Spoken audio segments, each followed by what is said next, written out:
Hi hello నమస్తే నిన్న Geena welcome to multitask mom channel.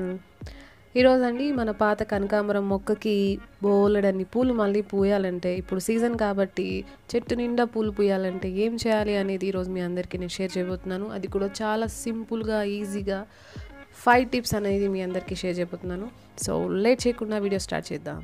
So మొదటి టిప్ అండి, ఫస్ట్ సన్లైట్ అండి, చాలా ఇంపార్టెంట్ కనకాంబరం మొక్కకి. ఈ మొక్క 8 hours కంప్లీట్గా మీరు ఈ ఎండాకాలంలో కంప్లీట్గా ఎండలో పెట్టినా ఏమీ కాదు. సో ఎండ గురించి ఎటువంటి ప్రాబ్లం అయితే లేదు, ఎండ ఉన్న ప్లేస్లోనే పెట్టండి. అండ్ తర్వాత సెకండ్ టిప్ అండి, మల్చింగ్ అనేది ఇక్కడ నేను ఏ విధంగా చేస్తానంటే ఇక్కడ చూడండి, దీనికి 2 ఎట్ ఏ టైం అయిపోతాయి అనమాట. ఇక్కడ పూలు పూసిన తర్వాత ఏవైతే మన మొగ్గలు వచ్చే ప్లేస్ ఏదైతే ఉన్నాయో వాటిని అలా ఎండిపోయిన వెంటనే, పూలు అయిపోయిన వెంటనే వాటిని తీసేసి తుంచేసి ఇలా నేను మల్చింగ్గా వాడేస్తూ ఉంటాను. సో ఈ ఎండాకాలంలో మనం వాటరింగ్ చేసిన ఈ మల్చింగ్ ఇలా చేయడం వల్ల సో చాలాసేపు అనేది ఆ తేమ అనేది నిలిచి ఉంటుంది అనమాట. సో నేను అలా యూజ్ చేస్తాను. అండ్ అలానే వాటరింగ్ అండి, సో చాలా ఇంపార్టెంట్. ఈ ఎండాకాలంలో మనం ప్రతిరోజు వాటరింగ్ చేయాలి. ఒక్క పూట చేసినా కూడా సరిపోతుంది, కానీ ఆ ఒక్క పూట చేసేది కూడాను పూర్తిగా మట్టి మొత్తం తడిచేలాగా చేయండి. వాటర్ అనేది డ్రైనేజ్ హోల్లోంచి వచ్చేలాగా వాటరింగ్ చేయండి. సో అప్పుడే తేమ అనేది నిలిచి ఉంటుంది అనమాట. మూడవది చీడపీడల గురించి అండి. సో ఇది ఈ కనకాంబరానికి ప్రస్తుతానికైతే నాకైతే నా మొక్క మీద ఎటువంటిది ఏమి కనిపించట్లేదు. జనరల్గా అయితే దీనికి మిలీబగ్స్ అనేవి, అలానే ఆకుముడత, మూడవది ఈ పేనుబంక అనేది కనిపిస్తుంది. సో మిలీబగ్ కనిపించినప్పుడు చేత్తో నలిపేసేయండి, ది బెస్ట్ సొల్యూషన్ అనమాట. ఏమి స్ప్రే చేయకుండా ఇలా నలిపేస్తే సరిపోతుంది. అండ్ సెకండ్ వచ్చేసండి, ఈ ఆకుముడత వచ్చినప్పుడు పుల్లటి మజ్జిగ కనుక స్ప్రే చేస్తే అది కంట్రోల్ అయిపోతుంది. అండ్ థర్డ్ వచ్చేసి ఈ పేనుబంక. ఈ పేనుబంక కనిపిస్తే కనుక అది బ్లాక్గా ఉంటుంది, జిగురుగా కనిపిస్తూ ఉంటుంది. సో అలా కనిపించినప్పుడు పొయ్యిలో బూడిదని మనం మొక్క పైన చల్లితే కనుక, అది కూడా చల్లే ముందు మొక్క మొత్తం కూడా నీళ్లతో తడిపేయాలి. తడిపేసిన తర్వాత చల్లితే కనుక బాగా రిజల్ట్ అనేది కనిపిస్తుంది.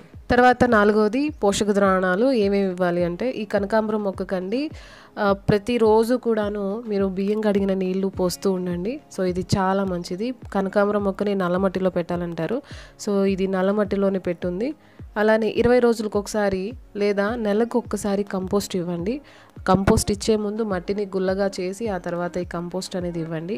ఇక్కడండి ఈ కుండీలో ఇది పెట్టి కూడాను 1.5 year 2 years అవుతుంది. సో ఈ వేళ్ళన్నీ కూడా బాగా స్ప్రెడ్ అయిపోయింది. కనకాంబరం అనేది నల్లమట్టిలో పెట్టాలి. సో ఇది నల్లమట్టిలోనే పెట్టుందండి. నల్లమట్టి అంటే కొంచెం జిగురుగా అలా అనిపిస్తుంది, కానీ మనం ప్రతిరోజు కూడాను బియ్యం కడిగిన నీళ్ళు ఇవ్వడం వల్ల మట్టి చూసారా ఎంత గుల్లగా ఉందో.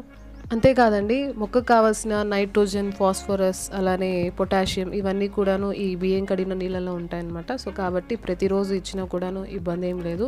సో ఇంకా హెల్ప్ అవుతుంది అనమాట. సో అది. అండ్ తర్వాత వచ్చేసి అండి ప్రూనింగ్.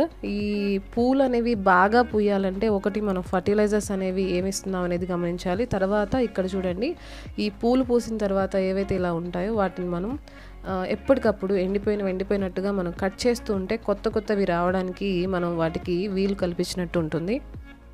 కాబట్టి ప్రతిసారి మనం పూలు కోసిన ప్రతిసారి కూడాను పూలు కోసుకున్న తర్వాత ఈ ఎండిపోయినవి ఏవైతే ఉంటాయో అవి మట్టిలో వేసేసేయండి. మనకి మల్చింగ్ పని చేస్తుంది. పూలు పూయడానికి, ఎక్కువగా పూయడానికి మనం అవకాశం కల్పించినట్టుంది.